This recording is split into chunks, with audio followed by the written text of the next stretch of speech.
Hi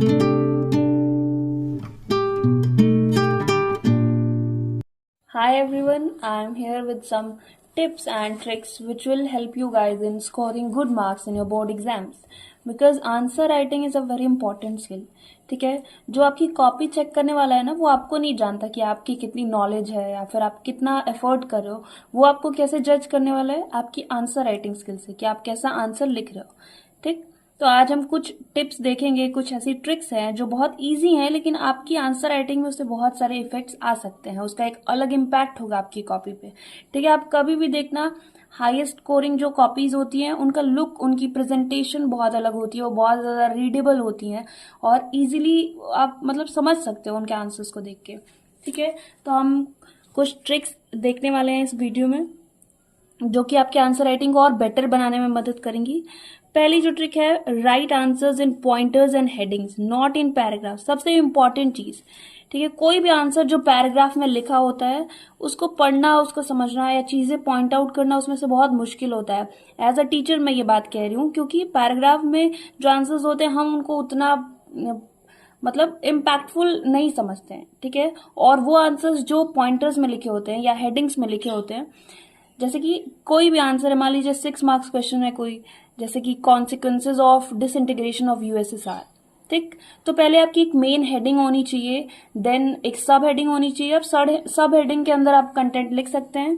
ठीक है, तो पॉइंटर्स और हेडिंग्स में आंसर्स लिखना, सब हेडिंग्स में आंसर्स लिखना मस्त चीज है, और पैराग्राफ का वो आंसर बहुत ज्यादा इम्पैक्टफुल नहीं होता है.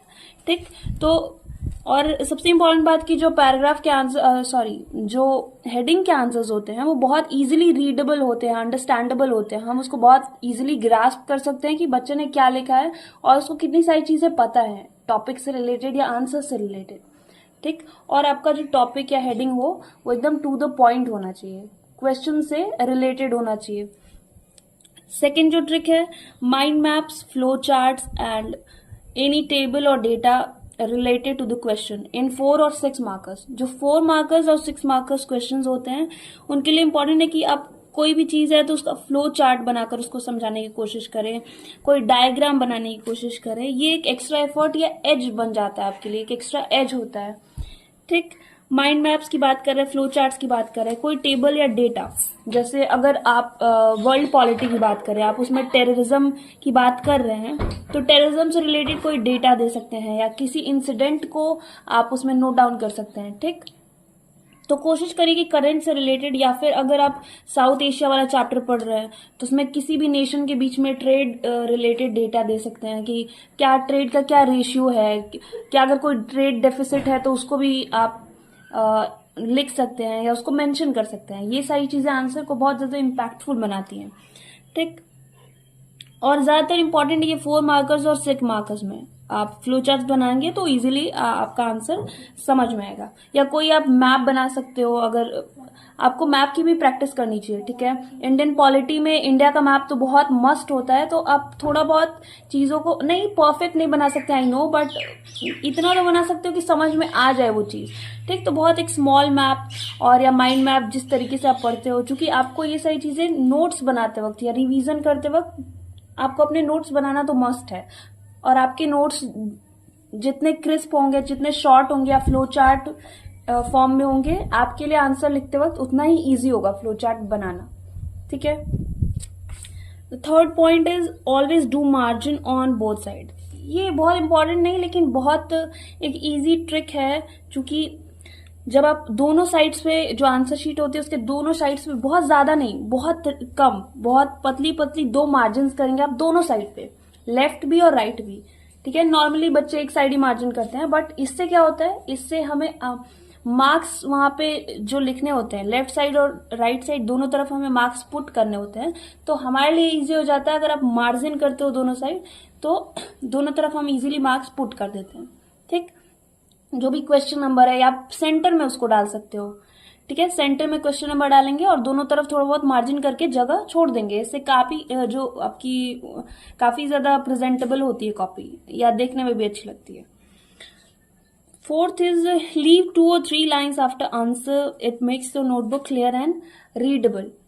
जब भी आप कोई आंसर लिखते हो या आंसर आपका कंप्लीट हो जाता है तो मेक श्योर कि आप 2 से 3 लाइन लीव कर रहे हो।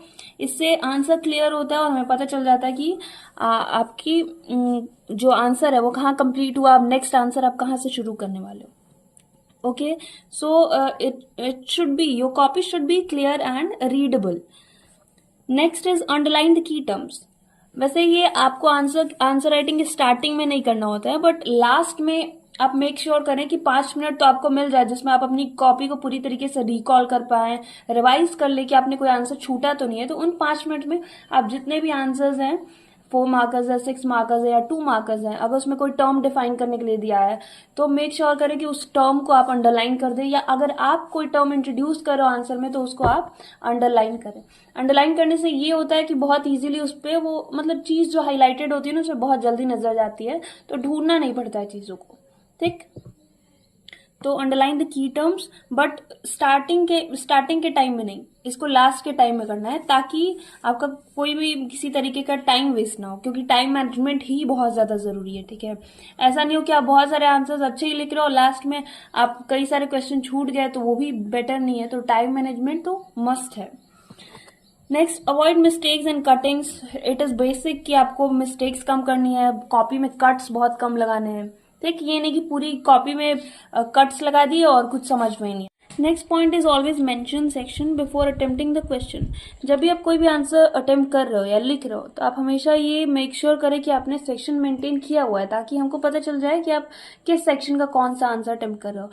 क्योंकि अगर आप सेक्शन जैसे मान लीजिए आप सेक्शन ए मतलब कि एमसीक्यूज अटेम्प्ट कर रहे हैं तो आप ऊपर सेक्शन ए लिखेंगे, उसके बाद आप क्वेश्चन नंबर लिखेंगे, देन आप सही ऑप्शन लिखेंगे और उसके सामने पूरा ऑप्शन मेंशन करेंगे, देन टिक करेंगे। ये आपका सबसे बेस्ट तरीका है। ठीक है, आपको क्वेश्चन तो नोट करने नहीं है, आपको आंसर लिखने हैं बस। तो सही ऑप्शन लिखिए, कौन सा ऑप्शन ए सही है, बी सही है, सी सही है या डी सही है, देन आप पूरा ऑप्शन मतलब मेंशन करिए उसको, देन टिक करिए। ठीक है, इससे इजी हो जाता है, क्योंकि पेपर के अलग अलग सेट्स होते हैं तो चेक करने के लिए इजी हो जाता है, हमें पता चल जाता है कि कौन सा ऑप्शन आपने लिखा है। ठीक है, क्योंकि सेट 1 में हो सकता है कि ऑप्शन ए कुछ और हो, सेट बी में हो सकता है कि ऑप्शन कुछ और हो, इसलिए आप हमेशा ऑप्शन को मेंशन करें कि पूरा ऑप्शन ये सही है। ठीक है, आप पूरा लिखें उसके सामने।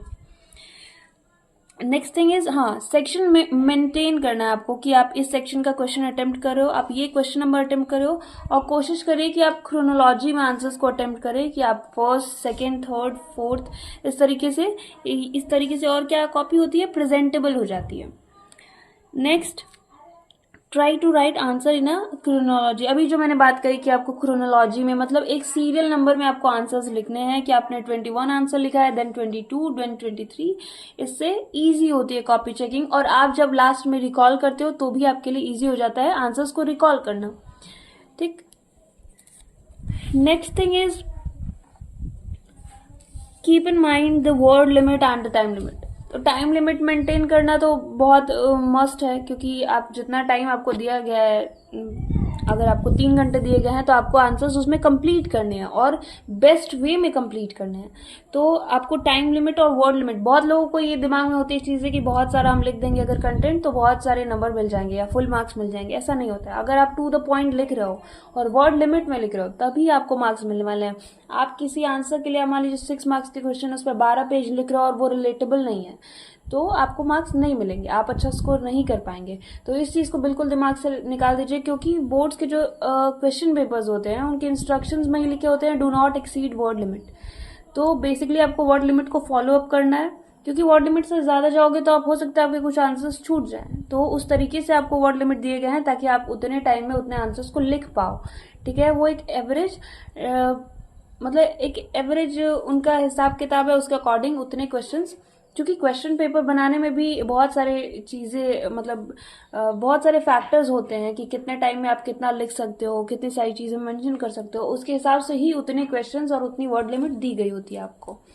ठीक है, आपको वर्ड लिमिट को भी ध्यान रखना है और आपको टाइम लिमिट को भी ध्यान रखना है। जितने वर्ड्स आपको लिखने के कहा गया है इंस्ट्रक्शन में या फिर आपको मेंशन किया गया है उतने ही आपको उसके अकॉर्डिंग आपको फॉलो करना है, और टाइम लिमिट भी आप देखते रहिएगा। ये नहीं कि 2 नंबर का क्वेश्चन है उसको आधे घंटे हम लिख रहे हैं या 2 पेज लिख रहे हैं तो वो वर्दी नहीं होगा, फिर आपको बाद में उसके लिए कॉम्पनसेट करना पड़ेगा, हो सकता है।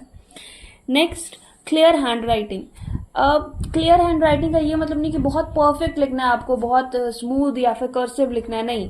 आप जो भी लिखते हो वैसा ही लिखो, बट क्लियर लिखोगे, क्या लिखा है आपने आपको समझ में आना चाहिए। और बहुत अगर अच्छी हैंड राइटिंग नहीं है तो कोशिश करें कि थोड़ा थोड़ा वर्ड्स को, जो वर्ड्स हैं उनको दूर दूर लिखें, या मतलब इतना क्लियर हो कि पढ़ पाए उसको इंसान इजीली।